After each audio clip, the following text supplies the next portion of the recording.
Good evening, everyone, and welcome to Chained Opinion Podcast, where we break down complex issues so you don't have to. Tonight, we're going to be taking a look at some recent Trump administration actions regarding immigration and deportation to El Salvador. Right. So we're aiming for, a detailed and objective report, as best we can with the information we have available. Right. Before we get into it, I want to remind everyone that you can also find us as an audio podcast on YouTube Music and Spotify. And if you find today's discussion insightful, we'd really appreciate it if you could share, subscribe, and leave us a comment. Yeah, we always appreciate feedback. So let's start by kind of setting the stage. The Trump administration's been deporting people they've identified as alleged gang members to El Salvador, and specifically to the Terrorism Confinement Center, which is known as CECOT. Yeah, and what's interesting here is the administration's using the Alien Enemies Act of 1798, which, as you might guess, is old legislation that was intended for wartime. Right. And, this is a law that allows for potentially accelerated mass deportations. Wow. So, to be fair, a federal judge did temporarily block its use. Yeah. But that decision is now before the Supreme Court. I see. So it's kind of in limbo. Yeah, exactly. It's kind of in limbo. Yeah. And that makes the entire situation surrounding these deportations a lot more complex. For sure. For sure. So we've seen specific examples of these deportations actually happening. Most recently, 17 people were deported, who the White House identified as alleged members of the Tren, Aragua, and MS-13 gangs. Right.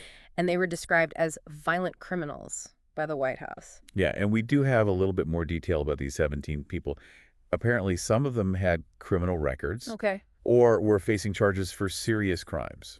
Like what kind of crimes are we talking about? Well, we're talking about charges related to child molestation, rape, homicide, kidnapping, weapons, drugs, prostitution. Oh, wow, those are serious. Really serious offenses. Yeah. And almost all of them were from El Salvador or Venezuela. Interesting. So it seems like they're really targeting individuals with known criminal connections. Right. And there's also the case of Kaiser Jesus Richard Vasquez, who is a Venezuelan national and was identified as a leader of the Tren de Aragua gang. He was deported despite having pending drug charges. And it seems like he wasn't the only one. Many of the others transferred were also alleged members of the Tren de Aragua and were citizens of either Venezuela or El Salvador. Many had pending charges, and most had convictions. So the administration's clearly trying to create a narrative that they're only deporting convicted criminals, right? But there are other reports that kind of challenge that. For example, podcaster Joe Rogan has been vocal about the case of a gay Venezuelan asylum seeker and a gay barber who were deported to CECOT. Right, and this really raises some questions about the process they're using to identify and deport these individuals. Yeah, because like you said, these cases are totally different from the violent criminals we were talking about earlier. Exactly, and what's concerning is that neither of these guys apparently had any criminal record. They were deported to CECOT solely based on the suspicion that they were affiliated with gangs, and the only evidence for that suspicion was their tattoos. So basically, they were deported based on their appearance. Yeah, pretty much. And Rogan's concerned that legal migrants who are, trying to do things the right way could be caught in this dragnet. Right. And Rogan has been pretty outspoken about this, calling it horrific and nuts to deport people like innocent gay hairdressers along with actual gang members. Yeah, it definitely seems like there's a potential for mistakes and unfair targeting with this approach. For sure. And this case of Andrew Hernandez, who is a Venezuelan makeup artist seeking asylum, is another example of that. He fled Venezuela because of his sexual orientation, and his lawyer says he had no criminal history at all. And he was deported because of his tattoos, which his lawyer says were just normal, everyday tattoos. So it seems like they're deporting people based on very subjective criteria. Yeah, and that's definitely worrying. Regardless of the specific allegations against them, all of these individuals, whether they're accused of violent crimes or simply suspected of gang affiliation, are being sent to CECOT. So what can you tell us about the conditions at this facility? Well, the reports from CECOT paint a pretty grim picture. Apparently, the cells are extremely overcrowded, sometimes holding up to 70 people. And there are no mattresses or pillows. Oh my gosh. Yeah, it's pretty rough.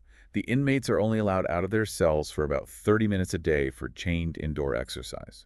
So they're basically confined to their cells almost all the time. Yeah, pretty much. And it's also incredibly hot inside. How hot are we talking? Up to 95 degrees Fahrenheit with no ventilation. Wow, that's unbearable. It is.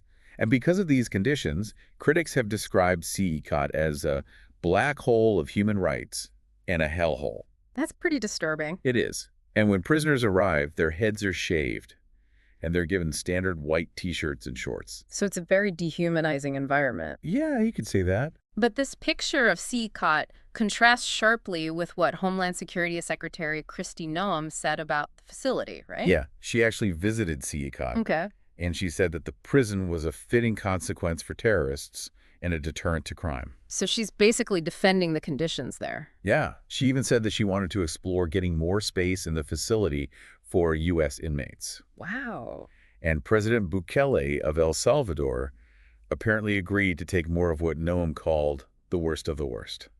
So while some people are raising concerns about human rights abuses at CECOT, the administration's basically saying these deportations and the conditions at the facility are necessary to keep the U.S. safe. Right, and this is where the legal challenges come in. Yeah, because the federal judge temporarily blocked deportations under the Alien Enemies Act. Right? Yeah, he ruled that people with final removal orders have to have a meaningful opportunity to argue that being sent to a third country, that is, a country that's not their home country, would put their safety at risk. So basically he's saying they can't just be deported to any country without considering their safety. Right, and that's really important because many of these people are being deported to El Salvador even though they're not Salvadoran nationals. Exactly. But the Trump administration is fighting to overturn this ruling, right? They are, and they've issued new guidelines on how to handle deportations to third countries. Okay. And at the same time, human rights groups are suing to challenge these deportations to third countries. Right. Their argument is that these individuals have a right to claim they're afraid of being persecuted or tortured, not just in their home countries, but also in any third country they might be sent to. Which makes sense. I mean, it's basic human right. Yeah. And it's not just U.S.-based organizations that are getting involved. The Venezuelan government has actually hired lawyers to petition El Salvador's human rights ombudsman. They want the ombudsman to check on the conditions at CECOT and make sure the deported Venezuelans are getting proper medical attention. That's interesting. Yeah. And they've pointed out that the U.S. hasn't provided any evidence to prove that all of the prisoners are actually criminals. So the Venezuelan government's basically saying, hey, you can't just dump these people in our country without any proof that they've actually done anything wrong. Right.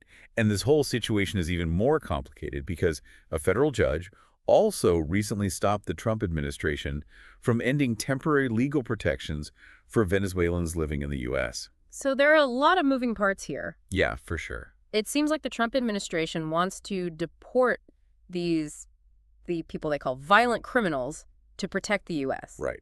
They see this collaboration with El Salvador as a way to make the U.S. safer. But on the other hand, critics like Joe Rogan are worried about due process and the possibility of innocent people getting caught up in these deportations. And ending up in a really awful prison in a country that's not their own. Exactly. So it's a clash between the goal of public safety and the rights of individuals. Yeah, and this whole situation really highlights the challenges of trying to balance those two things. It definitely does.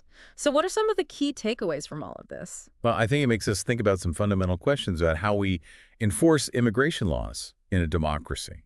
How do we balance security concerns with individual rights and due process? That's a really good point. And as we wrap up, I want to leave our listeners with a thought. What are the long-term consequences of these policies, both for the people directly affected and for our broader ideas of justice and fairness? How can we make sure that the people being deported are actually criminals and not just victims of circumstance? Yeah, and what responsibility does the U.S. have for the treatment of people it deports, especially when they're sent to a third country with a questionable human rights record? These are all really important questions to consider. They are. Thank you for joining us for this deep dive into a complex and evolving issue. I hope you found it informative. Yeah. Thanks for having me. Don't forget to check us out on YouTube Music and Spotify. And if you like what you hear, please share, subscribe, and leave a comment. We really appreciate your support. Here we do. Thanks for listening, everyone. Good night.